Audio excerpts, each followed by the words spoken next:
Denúncia de fraude nos ingredientes utilizados para fazer o pãozinho. Ministério da Agricultura alerta consumidores para o selo de garantia de qualidade nas caixas de leite. No estúdio, uma entrevista sobre um ano de ações contra a fraude no leite com o secretário executivo do Sindicato da Indústria de Laticínios e Produtos Derivados.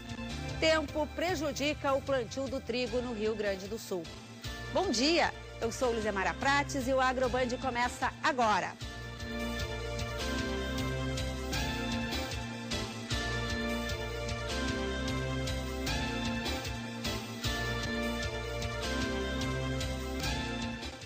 O tempo tem prejudicado o plantio do trigo, que não evoluiu de maneira satisfatória no último período, chegando a 12% do total projetado, segundo a Emater.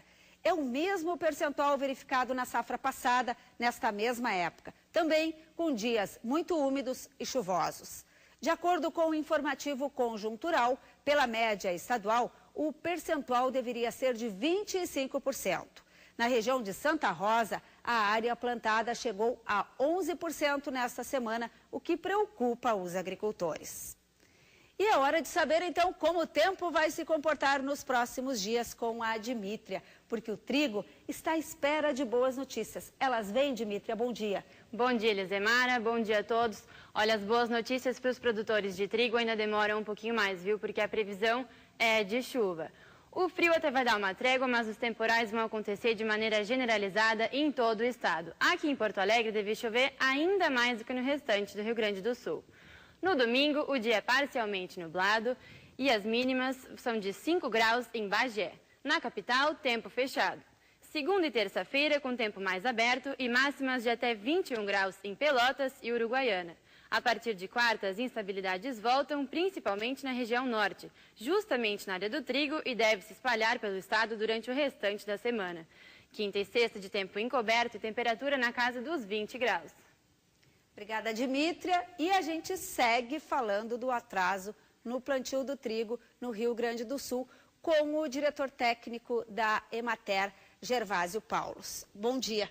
Bom dia, Lizemara e telespectadores. Bom, a gente acabou de ver aí que está atrasado, mas nada para terrorismo. O prazo de plantio vai até o final de julho. Nós temos praticamente 2 meses ainda para o plantio da cultura do trigo. Ele está atrasado em relação à média, a média normal do estado, que já teria em torno de 25% plantado. Nós temos um aumento de área neste ano, pequeno, mas temos.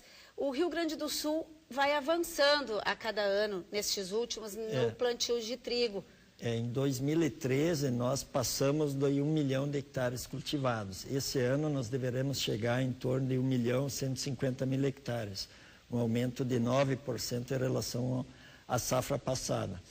É importante dizer que as culturas de inverno, no geral, somadas, elas perfazem menos de 1,5 milhão de hectares, e toda a área cultivada com culturas de verão, especialmente soja, milho, soja e milho e feijão. O arroz é uma outra realidade, porque é cultivado... Área de várzea. Por irrigação por inundação. Nós teríamos um espaço ainda para crescer, para avançar com a cultura do trigo. E o Rio Grande do Sul é superavitário, ele produz mais do que consome, mas o Brasil importa bastante trigo. Metade, pelo menos, do que consumimos. Pelo menos a metade. Nós produzimos em torno de 5,5 milhões, e 95% dessa produção é na região sul do Brasil, e consumimos em torno de 11,5 milhões. Então temos aí 6 milhões que são importados. Neste cenário nacional, nós produzimos mais do que consumimos, mas não temos, às vezes, mercado para o trigo do Rio Grande do Sul. E a alegação é de que não temos aqui as variedades tipo pão que a indústria quer para fazer o pãozinho preferido dos gaúchos. Neste ano, vai aumentar essa escolha dos produtores por essas variedades para atender a demanda da indústria? Vocês detectaram isso via Emater? A pesquisa tem ofertado variedades que são adequadas para a panificação, tem melhorado muito isso, tem sido feito um esforço muito grande. E nós temos 2 tipos basicamente de trigo, o trigo duro e o trigo para a panificação, ter avançado muito a qualidade do grão, do produto, né? E permitindo uma panificação boa, embora o Rio Grande do Sul seja superavitário, ele vende trigo e importa também, né? E as indústrias acabam fazendo mistura com trigo importado, mas a qualidade do trigo vem crescendo nos últimos anos e tem permitido fazer uma panificação boa. Nós exportamos, inclusive, especialmente para outros estados do Brasil. E uma das alternativas para ter uma maior valorização do grão é segregar, separar os tipos de grão para entregar à indústria. Isso vem sendo recomendado por entidades como a Farsul, por algumas cooperativas. Vocês têm informações de que neste ano vai crescer essa segregação do trigo? Essa é uma tendência, né? Uma tendência de mercado, mas é importante dizer isso, que o trigo voltado para o consumo humano de panificação, ele tem melhorado muito a sua qualidade. O leque, a oferta de variedades que a pesquisa tem disponibilizado, tem se ampliado também, de maneira que eu acredito na tendência de que também a cultura passe a ocupar um espaço maior, como tem se verificado nas últimas 2 safras, inclusive no nosso estado. E em relação ao El Niño, essa previsão de que ele vem esse ano, não tão forte, o El Niño é chuva. Então a gente fica mais preocupado quando se fala em laninha para as culturas de verão. Mas para o trigo, se chover muito no ciclo final, pode complicar. O trigo é uma cultura que ele requer pouca chuva, em torno de 270 milímetros, bem distribuídos ao longo do ciclo, é o suficiente. Ainda se discute se o El Niño vai ser mais moderado, um pouco mais forte, mas de fato não é necessário tanta chuva para o trigo. As notícias boas também é que estão previstos dias de frio, e o trigo quer frio, exceto no momento de emborrachamento, de formação do grão, mas estamos longe disso.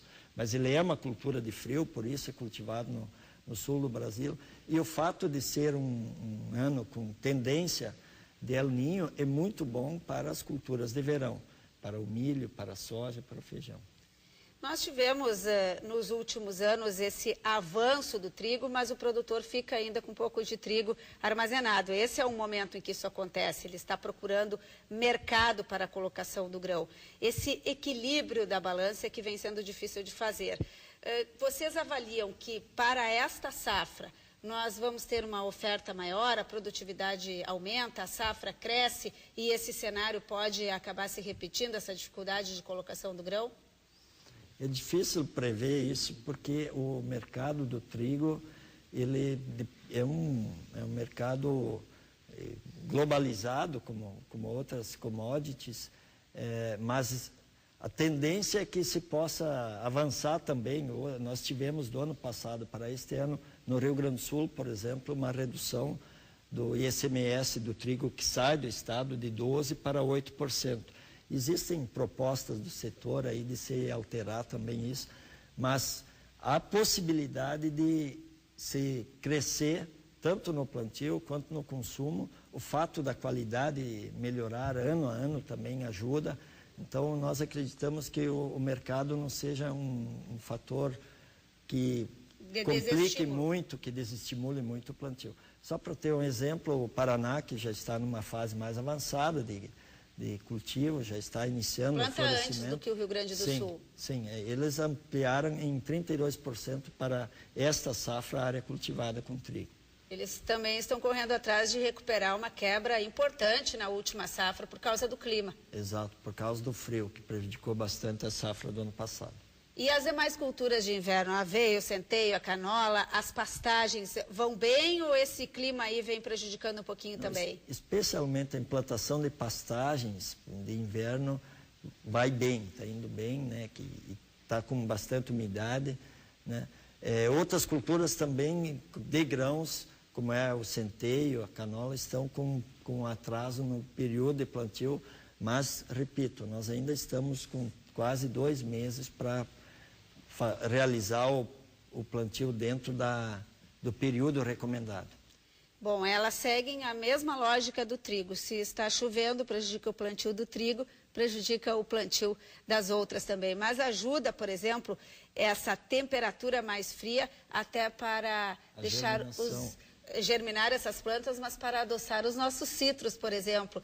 Eu andei viajando outro dia no interior aqui e vi belas laranjeiras e bergamoteiras com frutas e o meu colega motorista disse que devem estar muito doces. É verdade, essa é a época que elas são mais doces, né? Por conta das temperaturas baixas que estão chegando. Bom, então é o que a gente espera, que nós tenhamos uma boa safra de inverno, citros bem docinhos, porque a gente precisa disso também. Muito obrigada ao diretor técnico da Emater, Gervásio Paulos, que trouxe essa radiografia aqui de como andam as nossas lavouras de inverno. A Câmara Setorial do Trigo do Rio Grande do Sul discute na próxima segunda-feira o pedido de redução do ICMS a partir de solicitação da Farsul. Os produtores pedem que o imposto passe de 8% para 2%, igualando a alíquota com a praticada no Paraná. A Superintendência do Ministério da Agricultura no Rio Grande do Sul confirmou a presença de bromato em 2 de 7 amostras de misturas utilizadas na fabricação de pães. O material foi coletado em moinhos que fazem a farinha de trigo. As análises foram feitas pelo Laboratório Nacional Agropecuário em Porto Alegre. O presidente do Sindicato da Indústria de Trigo afirmou que o produto não é utilizado na fabricação da farinha, apesar de estar presente na mistura. José Antoniazzi disse que o bromato, que ajuda no crescimento e crocância do pão, deixou de ser usado nos anos 90, proibido pela Anvisa por causar alergia.